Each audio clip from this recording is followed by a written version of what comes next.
Sasamputin mo lamang ang salitang ito ng 3 beses bago ka matulog sa gabi. Hello mga guys, kumusta kayo? Panibagong araw, panibagong video na naman tayo. And sa araw na ito ay isa na namang video ang aking ituturo sa inyo na simpleng gabay o simpleng pamamaraan na makakatulong sa atin.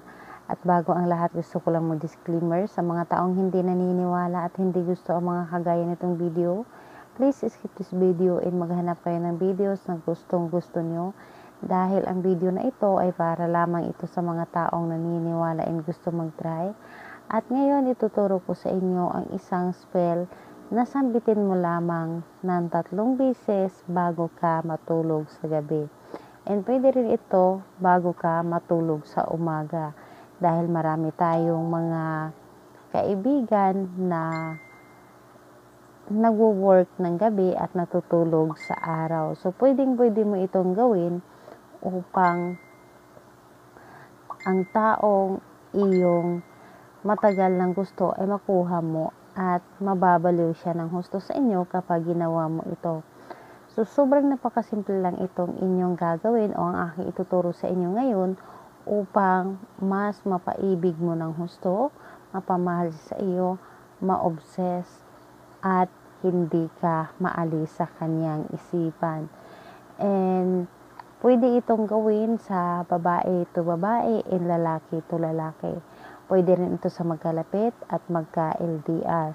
At ayun, sa materialis naman ay sobrang napakasimple lamang. Sobrang napakasimple lamang at hindi na tayo mahirapan pang humanap ng materialis na ating gagamitin.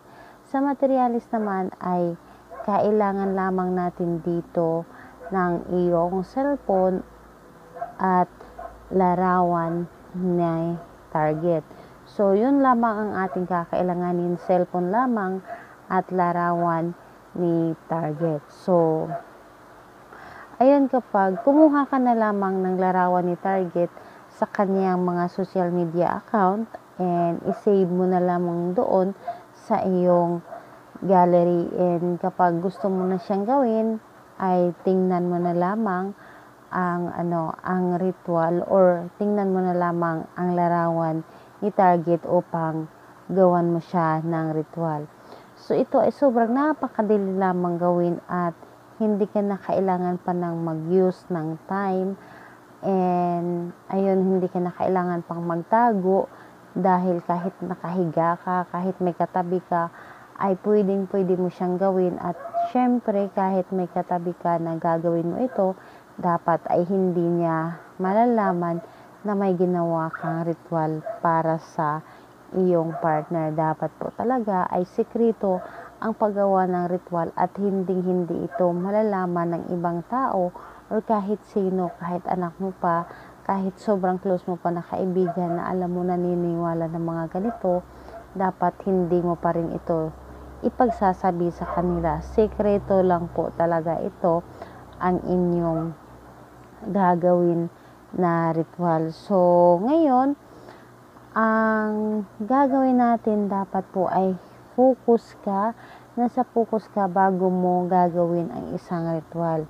Focus at mula sa iyong puso ang pagganap at kailangan na wala ka ding mga iniisip na problema, yung tipong magaan yung puso mo, magaan yung isipan mo, walang gumugulo sa iyong isipan. Pero kung meron man, isiparit mo muna. Pwede mo naman na isang tabi mo muna yung mga iniisip mo at saka mo na lang yung isipin kapag okay na, kapag natapos ka ng gumawa ng ritual, dahil ang problema ay palagi nandyan yan.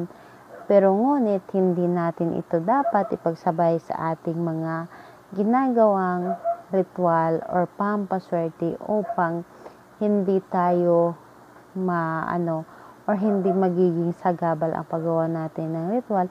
And take note sa mga gumagawa ng ritual, wag po talaga natin madaliin ang talab at lalong wag natin bibilangin kung kailan natin sila ginawa. Ilang araw na natin siyang ginawa, wag po dahil isa yan sa mga dahilan kung bakit hindi ito gagana kaagad. So, nananadya si ritual kapag ganon. So, ganito ang inyong gagawin. Humanap kayo ng larawan sa inyong target dito sa iyong cellphone.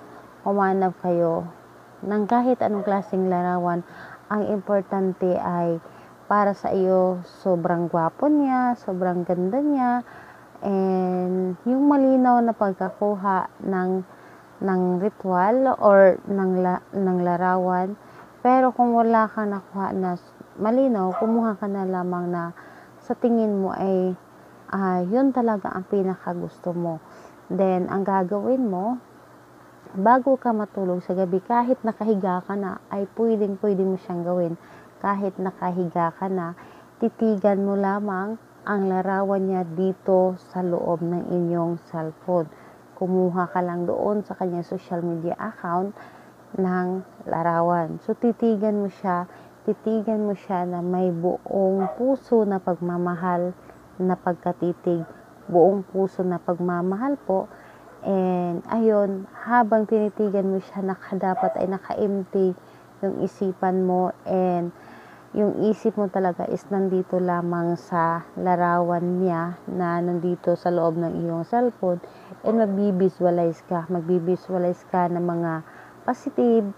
Dapat ay mga positive yung mga iisipin mo na gusto mong mangyari sa inyo. I-visualize mo na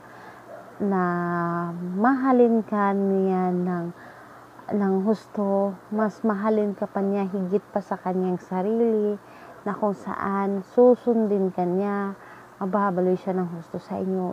Isipin mo ng may buong tiwala and galing talaga sa inyong puso. Ngayon, kapag natitigan mo na ito and natapos ka nang mag-visualize, ang gagawin mo ay sambitin mo ng 3 beses na paulit-ulit yung pangalan niya at apelyido. Pangalan lang po, straight. Pangalan niya, apelyido ng 3 beses na straight. And pagkatapos ng pangalan niya at apelyido, ay sabihin mo ang salitang ito. Anchano. Yun po. Anchano. 3 beses po. Again, Anchano. 3 beses po yun. Magic words po yun na may Latin. Anchano. At pagkatapos ng salitang Anchano, titigan mong uli ang larawan ni target. At pagkatapos, sabihin mo sa kanya na mahal kita. At hahalikan mo yung larawan niya ng 3 beses. Yung halik talaga dito sa cellphone na sobrang, yung paghalik mo na may halong pagmamahal. Maniwala ka, ang taong yun, hindi yan makakatulog. Iisipin ka niya. So, ayun, gawin mo ito ng kahit anong araw at kahit anong oras. Pwede mo siyang gawin. So, ayun, kung may mga katanungan kayo, i-comment nyo na lang sa baba upang ma-replyan ko kayo. And kung magtatanong kailan ito pwedeng itigil, wala pong limit. Nakadepende sa inyo, kailan mo siya itigil, kailan mo siya pwedeng gawin uli. Wala pong problema. So, ayun, kung may mga katanungan kayo, i-comment nyo na lang sa baba upang ma-replyan ko kayo. Bye-bye everyone. God bless us all.